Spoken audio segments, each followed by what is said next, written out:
Olha, eu Samara aqui de novo para a nossa aula hoje de História, dando continuidade do capítulo 5 dos povos pré-colombianos à conquista espanhola.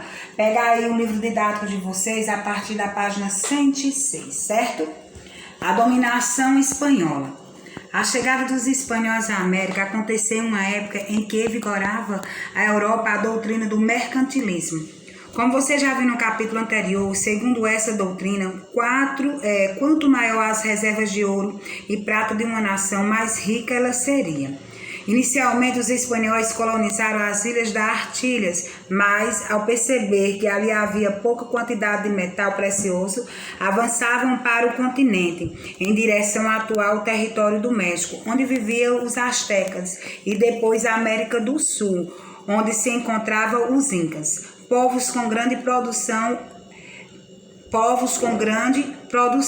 auríferas. Apesar da intensa resistência da população local, a conquista desses territórios aconteceu em poucas décadas. Um dos fatores que contribuíram para isso foi a grande diferença bélica entre os espanhóis e os povos dominados. Enquanto os espanhóis tinham soldados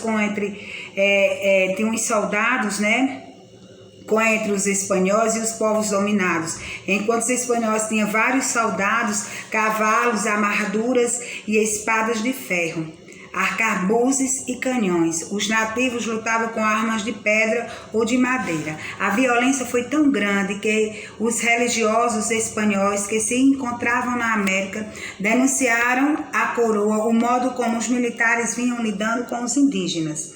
O Império Azteca foi subjugado em 1521. A população azteca, no começo do século XVI, era de 25 milhões de pessoas. Foi reduzido para cerca de 1,5 bilhões em 1580. Você vê essa imagem aí, né? A conquista, né? Lá. Vamos agora para a página 107 do nosso livro didático. Já o Império Inca foi dominado em 1533. Até 1572, o ano em que ocorreu o último líder Inca, Tupac Amaru. Estima-se que quase 8 milhões de nativos foram mortos pelos espanhóis ou pelas doenças trazidas por eles. Os que sobreviveram se tornaram mão de obra escrava nas minas de ouro e prata, nas lavouras ou em serviços domésticos. Em 1545, os espanhóis descobriram a existência de Potosí, uma montanha atual Bolívia, que abrigava a maior jazida de prata até então encontrada.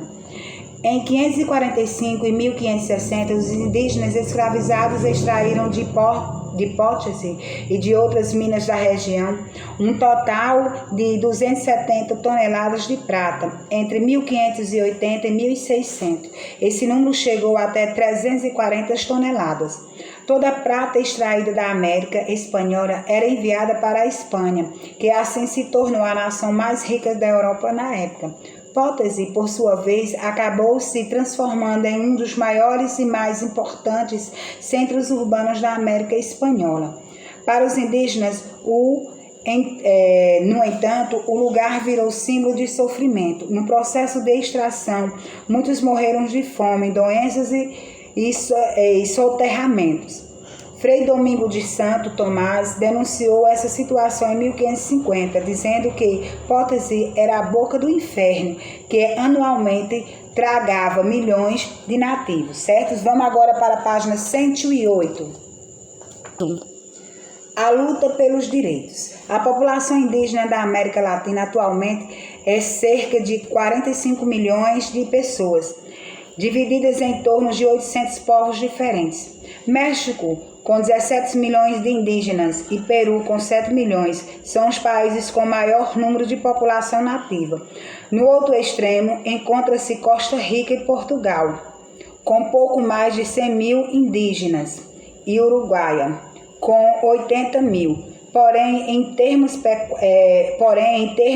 percentuais, enquanto a Bolívia liderava o ranking, com 62% da sua população composta de indígenas, Brasil 0,5% e El Salvador 0,2%. são os países com a maior participação indígena em sua composição. Passados mais de 500 anos da chegada dos europeus à América, essa população continua enfrentando diversos problemas. É grande a luta dos povos indígenas latino-americanos pela defesa e o reconhecimento dos seus direitos.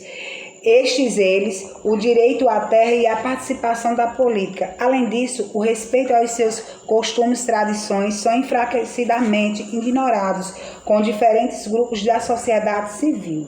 A questão da terra é uma das mais graves, pois grupos como agroindústrias, mineradoras, madeireiras, entre outros, muitas vezes procuram se apropriar dos territórios indígenas para se apoderar de suas riquezas naturais. Os conflitos no campo são frequentes e as vítimas quase sempre são os indígenas. Apesar de ainda haver muitos direitos que precisam ser conquistados, respeitados e preservados, alguns avanços podem ser observados. Em países como Equador, Guatemala, os indígenas organizaram partidos políticos para defender os seus direitos e outros lugares como Bolívia, Equador, Guatemala, Nicarágua, Venezuela. Mulheres indígenas ocupam cargo nos ministérios dos seus países. Vamos agora para a página 109. Gravando. Administração colonial. A gente vai ver na página 109. Administração colonial. Desde os primeiros tempos coloniais, diversas cidades foram construídas pelos espanhóis na América. Muitas delas, inclusive, foram erguidas sobre as ruínas de antigas cidades indígenas destruídas pelos espanhóis na conquista do território. A cidade do México, por exemplo, foi construída sobre Tenochtitlan, a antiga capital asteca arrasada pelos conquistadores. Logo nos primeiros anos da colonização, o governo espanhol adotou uma série de medidas para ter amplo controle de suas possessões na América. A relação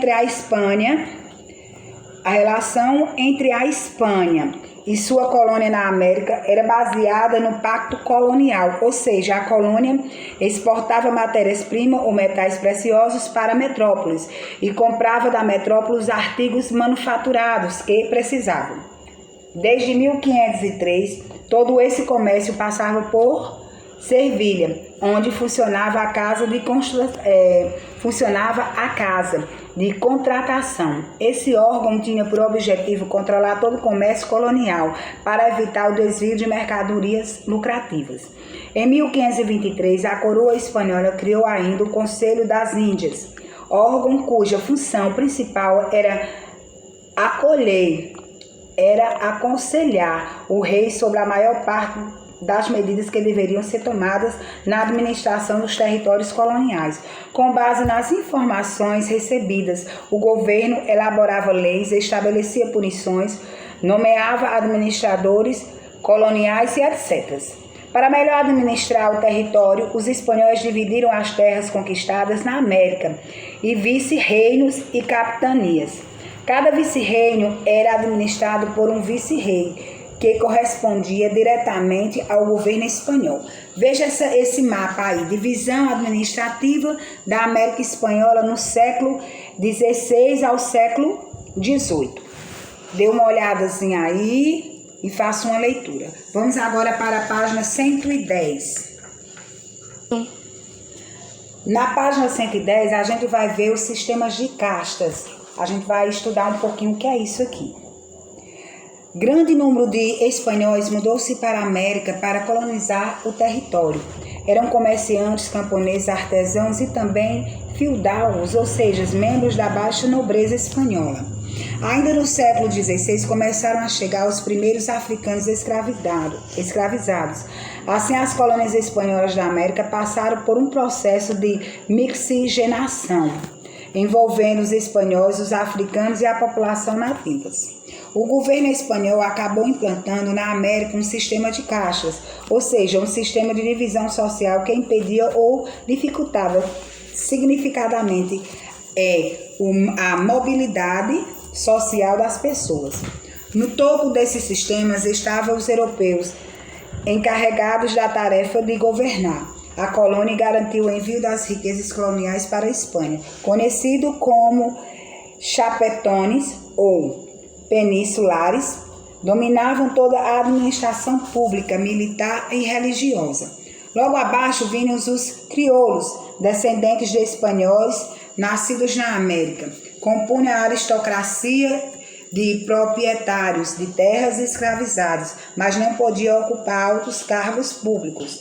No máximo, administravam os cabildos e instituições semelhantes a prefeituras encarregadas de cuidar das cidades e das vilas. Abaixo dessa elite da população era formada pelos indígenas, dominados pelos espanhóis e pelos mestiços. De modo geral, eram livres, mas tinham muitas obrigações, como pagar impostos ou tributos na forma de trabalho aos chapetones e aos crioulos. Veja no box abaixo, a gente vai ver mais um pouquinho, né? Saber mais na página seguinte. Na base da sociedade encontravam-se os africanos escravizados, que não tinham direito e realizavam os mais variados tipos de trabalho. Aqui, nessa imagem, você vê como era feita a divisão dos castros, certo?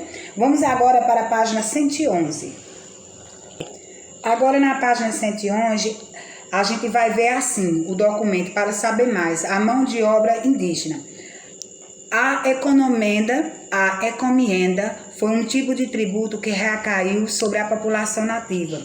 Legalizada em 1509, estabelecia que todos os indígenas maior de 14 anos deveria trabalhar para os encomendeiros ao longo de determinados períodos do ano. Os encomendeiros eram peninsulares ou crioulos que tinham concessões governamentais para explorar o trabalho dos indígenas nas minas ou em suas propriedades rurais, que eram haciendas, certo? Em pouco tempo, esse tipo de relação transformou os nativos em escravizados dos encomendeiros.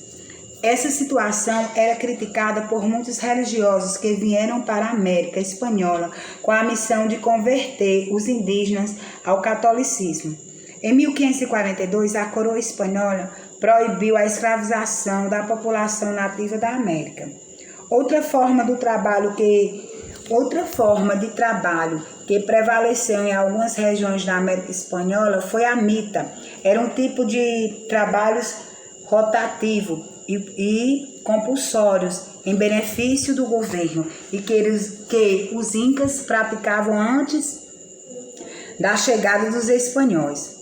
De tempos em tempos, cada chefe de aldeia levava um grupo para trabalhar na irrigação agrícola, na construção de templos, estradas e outras obras públicas. Com a chegada dos espanhóis, a mita foi incorporada pelo colonizador.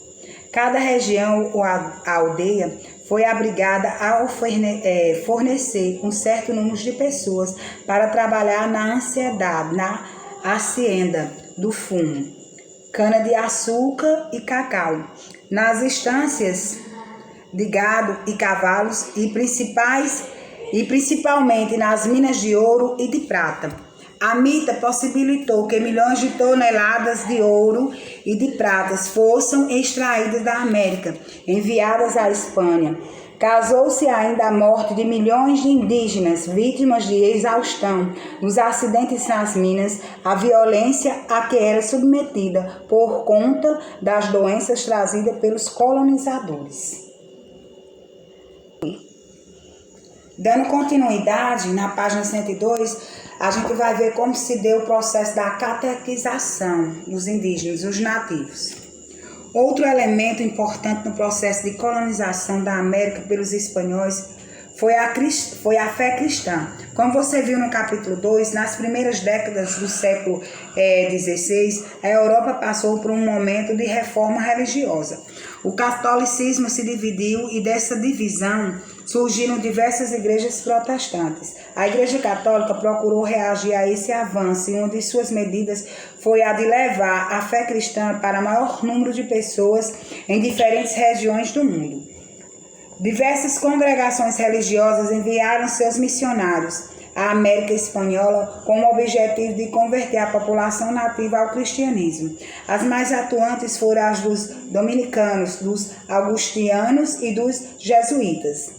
Essas congregações construíram igrejas, conventos, escolas, hospitais. Além disso, eram constantes as denúncias feitas pelos religiosos a respeito da escravização dos nativos.